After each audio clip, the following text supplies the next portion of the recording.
Well, greetings interwebs. Today our favorite special guest is back. My sister Cynthia is here from Alabama. Come on in. Tell us what we're doing today. Hi everybody. Today what we're going to do is, excuse me, we're going to make some catfish. We're going to cut these fillets up into nuggets. They didn't have any nuggets. And then cheese grits. You would think grits would be very easy since they're like a southern delicacy. Most people do not know how to make grits. I'm going to show you the easiest, best way in the world to make grits. They don't stick to your pot and they come out rich and creamy. You know how I came up to show you all the magical 2-1 rice? Well, she's going to do basically the same thing with grits. But it's not 2-1, it's 4-1. So there's that. So, you ready to get started? Let's get cooking. All right. Okay, so here's what we're working with. A little salt and pepper, some Old Bay seasoning, and we're frying, so of course you gotta have oil. Salted butter. This Louisiana breading mix, this is Cynthia's favorite, so we got that. Just regular old cheddar cheese. We're gonna grate that up for the cheese grits. We got fresh catfish fillets. We want to get nuggets, but they were out of nuggets, so we got the fillets. Eggs, of course, some evaporated milk, some Martha White cornmeal mix, and some Jim Dandy instant grits, or quick grits. And what's that gray plastic bag? That might come into play later. We'll see. We'll let Cynthia get to it. She's the expert on this one. I'm just going to do some simple cuts on these fillets. Turn them into nuggets.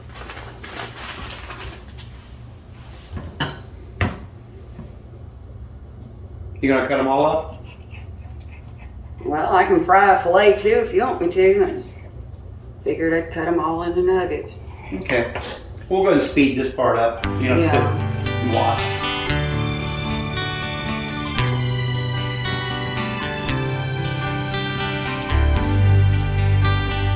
You want to kind of cut them into good 2 or 3 bites. They don't all have to be perfect because you're going to have some tails.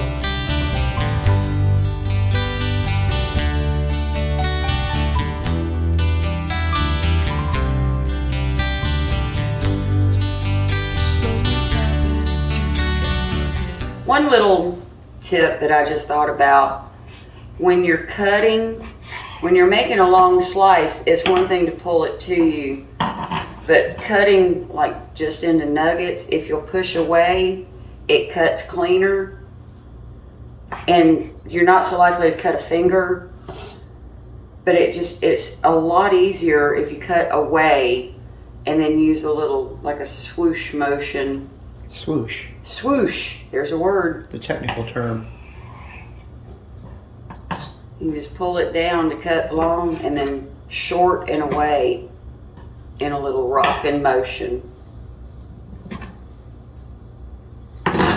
That's just a little tip I wanted to throw in there. And swoosh, yes. And swoosh. An Alabamism.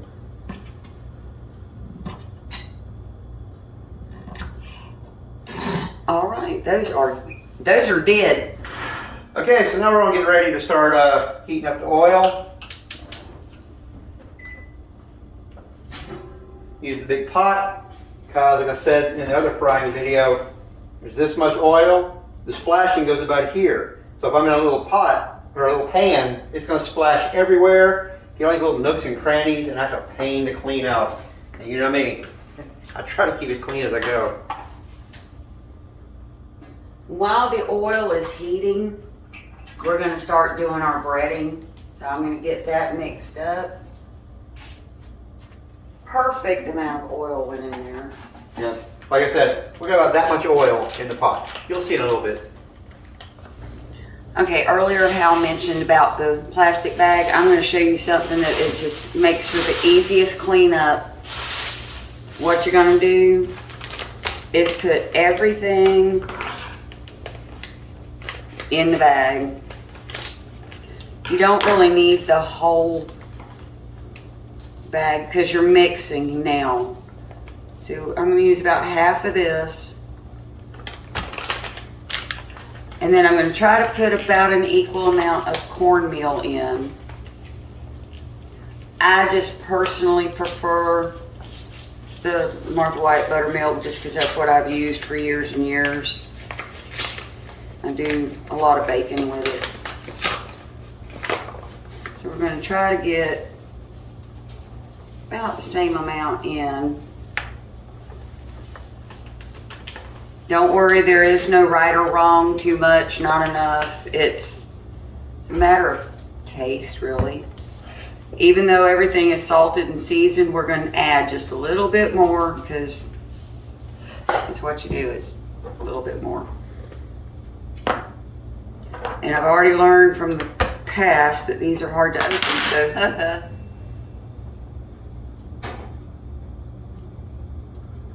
a little bit of black pepper and my personal favorite, Old Bay.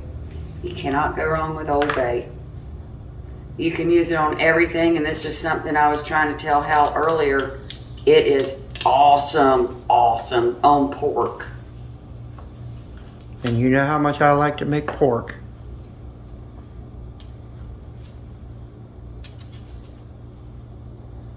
Now, You look in my fridge right now, you'll see it's full of those buy one, get one free pork steaks from Winn-Dixie. we just take it, kind of shake it around. It's got a little hole in the bag, so it's coming out of it, but Oops. that's fine because it's just a small hole. So you try to get a bag without a hole. Now what we're going to do is crack a couple of eggs.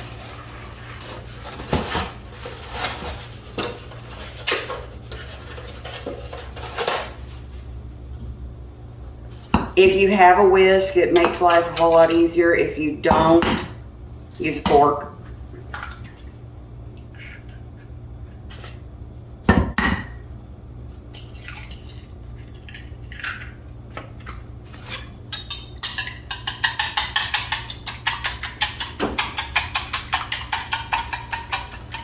And I need a plate or something to set this on as I batter these. Just whip them together, you know, well mixed, like you would do scrambled eggs. Now what we're gonna do, you wanna keep one hand for your egg wash, one hand for your batter. That'll keep it from clumping all up on your fingers. You just take some, since we're working with nuggets, you can put in a bunch of them at one time. Just coat them with the egg wash. And then just take them out, put them in the batter.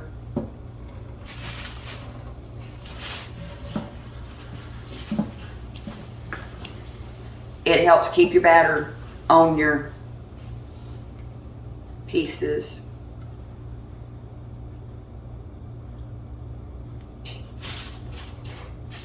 You can put a bunch of pieces in at once, and I just messed up and put my egg wash fingers in the flour mix. You can put a whole bunch of them in at one time, just shake the whole bag. I'm just trying not to make too much of a mess since this bag has a hole in it.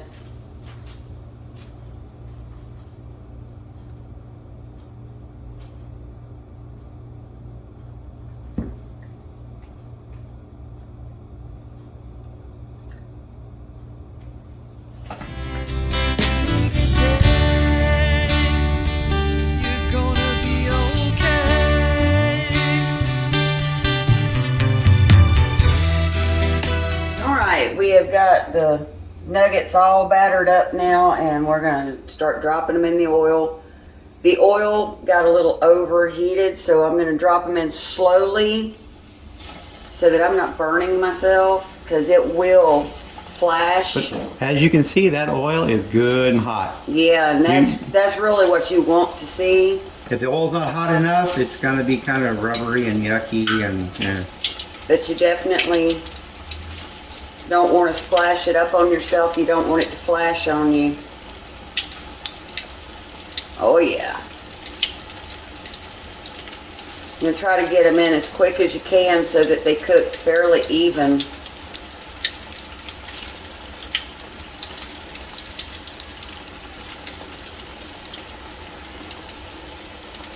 Might want to actually turn this down a little bit.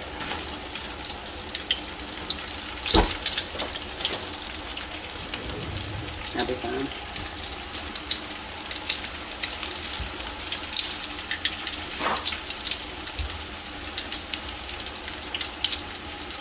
It's not entirely safe to stick your face over top of a pot of boiling oil. And another plate and some paper towels to put them on as they come out. Oh, no. Here we go.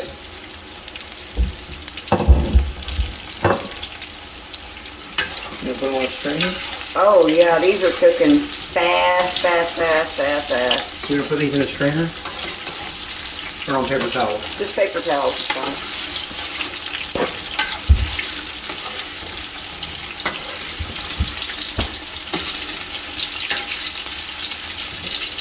Yeah, this cooks really fast. I don't know that center's cooked.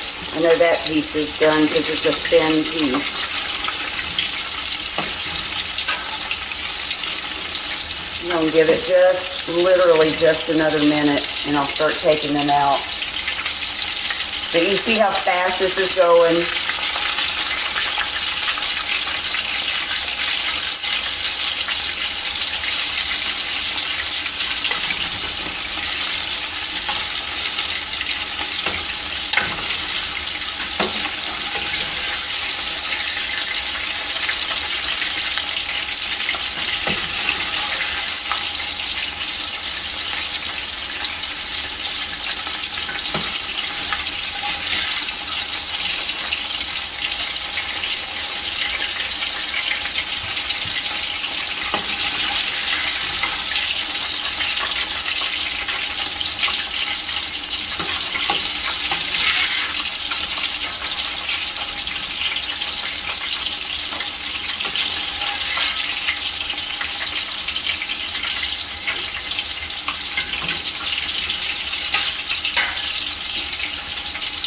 I actually didn't expect these to cook this fast. Thought I'd have some time to shred some cheese, but this oil was very hot.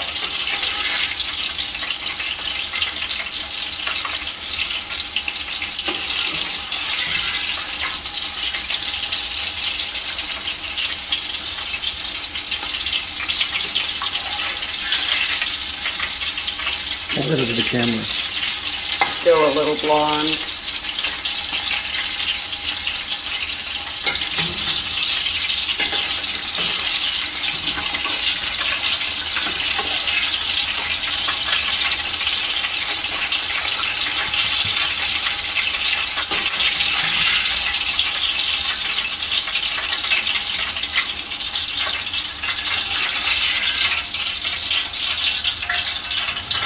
While the second batch of catfish is finishing up, since the oil cooled down a little, just going to shred some of this cheese.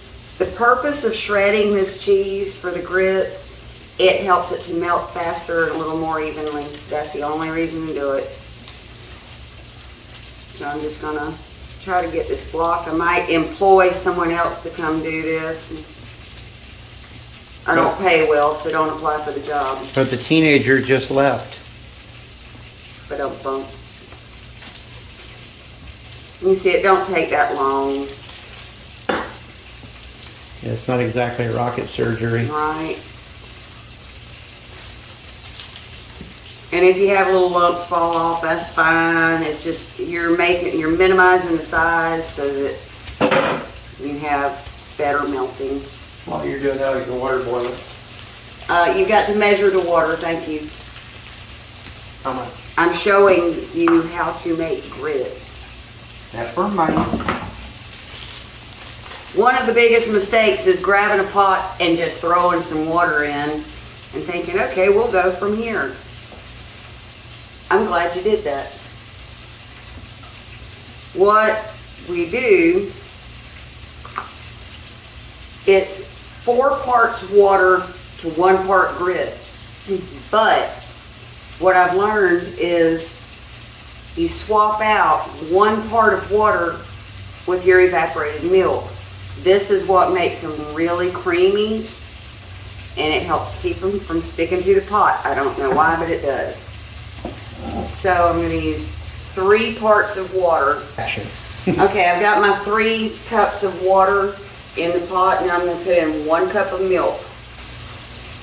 I think since it's canned milk, it's evaporated, it's thicker than regular milk, so I'm going to mix it with a little bit more water to finish it off. So we're going to do about 1/2 cup of milk and then another 1/2 cup of water. And then we'll get that turned on.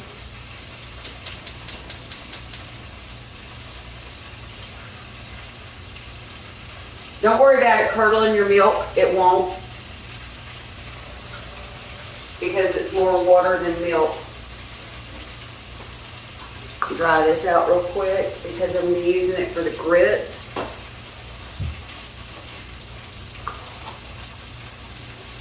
I am decided, I've tried several different brands of grits. They all cook up a little bit different. I like the Jim Dandy grits, the 5-minute grits. They seem to mix better. They don't lump up so bad. Oh, one thing I almost forgot. You want to use about, for that amount of water and grits, we want to use about a teaspoon of salt. Little trick, ladies, especially, you can cup your hand and the little divot in your hand. If you'll put salt in it until it's about level with the skin, that's about a teaspoon. Southern Cooking 101. And then I'm just going to measure out a cup of grits. When that starts boiling, I'll get back to you on the grits. Alright, the first batch, the oil was so hot it cooked a little bit too fast, but it came out great. Now we've got the oil cooled down a little bit. This has been in here for probably almost 10 minutes. And you can see the difference in where it is now and where it was the first time. Just, that's the heat difference. So I'm going to leave this in probably another 2 or 3 minutes before we pull it out of the oil. Let it crisp up.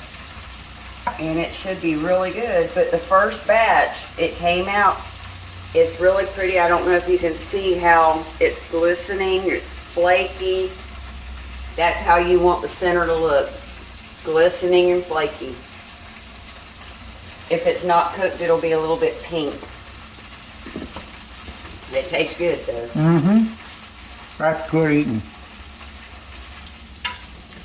He might cook all that fancy stuff and Asian stuff, but I'm your down-home Southern cook. Alright, what I'm going to do is take a piece out because it looks like it's flaking up now. This is a thicker piece, and that's what you want to check is your thicker pieces. And I'm just going to set it on the plate. Do not use your fingers, you will burn yourself. Take a spoon, cut it, or whatever you're using, and cut it in half. And then look at your middle, look at your center. So what you're saying is if I grab something that just came out of boiling oil, I Right. will burn myself? This is still a little bit pink. What he just showed you, the white and glistening, look, white and glistening, you can see probably that this is a little bit pink. I'm going to go ahead and put this piece back in Turn here the and heat let back it up a finish cooking. And we're going to turn the oil back up just a hair, not all the way like it was. Turn it the halfway. And that'll take maybe another 2 or 3 minutes. Should be done. Alright, so our milk is just almost at a boil now. I'm going to go ahead and put the grits in. Now here is the most important part. As soon as you pour the grits in, you start stirring. You don't have to beat them to death. Just keep stirring. And you're going to have to stay right on them too. And turn the heat down. You don't want them boiling too much. Because if any of you have ever tried boiling grits, you know that once they start popping, the heat don't stop. It's worse than bacon grease. We want to let that, make sure it's good and separated. As soon as you stop stirring, it should start bubbling back up, which it's doing. That's what you want to see. You don't want your heat too high. You do not want to cook your grits too fast. But just, now you're at the point you can give them just an occasional, you can use a spoon. I'm just using the whisk. Thank you. And we'll just keep an eye on that. Once they get almost to the thickness you want, take them off the heat, cover them up. So we'll get to that in just a few minutes.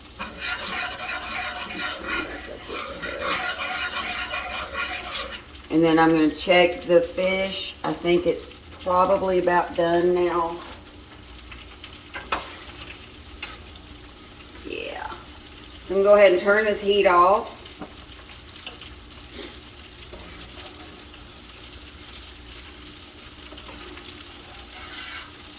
It's all nice and pretty and golden, which is really how you want it.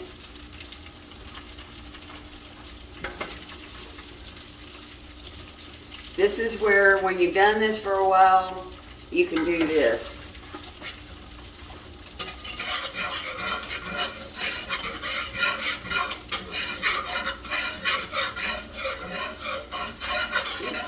Keep throwing catfish on the stove. That would have been a great shot for banjo music. Yes, thank you, not so lovely assistant. Give them a good stir, don't just play with them. That's why I like the Jim Dandy. They thicken up really well, really quickly. But anybody who's ever cooked grits in just water, first time you use the milk, you notice the difference in the texture of the grits as they're cooking. But when do we put in the milk and the sugar? Oh, don't shoot me. I'm sorry. Just for the record. That was a joke. Just for I the would record. never destroy good grits with milk and sugar. Yeah, you come to the South and you start putting milk and sugar in your grits, you're liable to get shot. I think that's about right. Here's a fun little side story. My mother and stepfather were traveling up north, and I believe they were in Illinois. And They were in corn country. They saw a diner had a sign that said, "Yeah, we have grits." Like, oh, cool, let's stop and get breakfast. So they went in, and my mom ordered grits. And the waitress went back, and she was there for a while. Finally, she came out, "Ma'am, I'm sorry, but our grit machine is broken." Uh-huh. I had no idea what grits were or how to cook them, so it was. Yeah, nobody was there who knew how to cook them.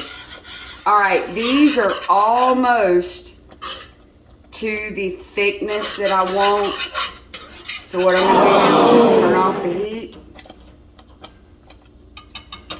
and put a lid on them. We're going to let them sit And thicken. for about 2 or 3 minutes. You come back, check them, give them a stir, maybe use a spoon to see how thick they are.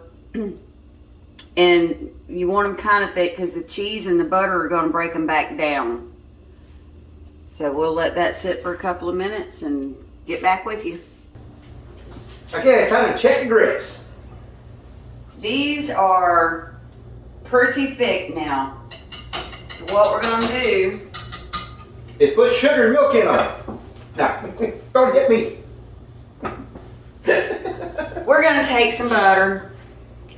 He's got these little sticks, which I love these little sticks. They're hard for me to find in Alabama. This is Land O'Lakes salted butter. We have the full-size sticks. And you're going to use a couple of teaspoons, which you have your markings for your tablespoons. 1 tablespoon is 3 teaspoons. So we're going to use almost 1 full mark. Butter in grits is absolutely your taste. Well, if you have any good taste, you'll put butter in your grits. I'm of the Paula Deen school of thinking. You More can butter. never have too much butter. Let's pop this here. Oh, okay. Yeah, we can move that over here. There you go. Deep. Okay, that's two Okay, I good just sized packs of butter. probably about 1.5 marks. And again, it's to your taste. So But if more, you don't want that much butter, something's wrong with you, but we'll let it slide. more butter, better. And also you're going to be putting the cheese in, so. And you already put But in. as you can see, let me show you here. So you See put how in the- easy you put the the grits creamy are milk. coming off the edge of the pot? Usually they stick like crazy. I don't know what it is about putting milk in them, but that's just what happens. Yeah, with the evaporated milk, 2 large packs of butter, and now cheese. Again, the cheese is going to be to your taste. The reason, again, that I shredded it, it makes it easier to melt and mix.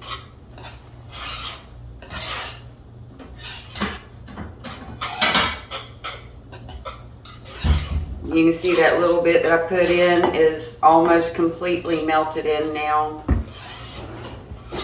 This is another thing. It's like the butter. It's going to be to your taste. And it just wouldn't be one of these episodes without my favorite spoon. And we already know, some of us are kind of cheesy to start with. Oh, that hurt. I do the dad jokes, not you. Just because I'm not a dad don't mean I don't have jokes. No, you don't. Believe me. I apologize for my loyal both viewers. Wait a minute, I'm one of them. So you and Keith. All right, that looks pretty cheesy to me. There's still some, if he wants to add some to his, I may add some to mine. The grits, nice and yellow now instead of white. And nice and thick, Yes. like good southern grits You should see? be. Not quite wallpaper paste They're not hard. They're nice and thick and runny. and They're creamy. not nice and thick and creamy. Yeah, creamy, not runny. All right, and that pretty good so far. So, a plate of fried fish and a big thing of cheese grits. I would normally use some kind of tongs or something, but you know, what the heck, fingers. So fried fish, whoops, and some cheese grits. You have this with a nice cold RC cola. Some people like tartar sauce. I personally do not. I'm a cocktail sauce person. Some people just like ketchup. So there you go. Pretty simple. Me, myself, when I eat them, I dip them in the grits. That's just me. All right, that's all I got for you tonight. And on this really delicious happy note, good seeing you.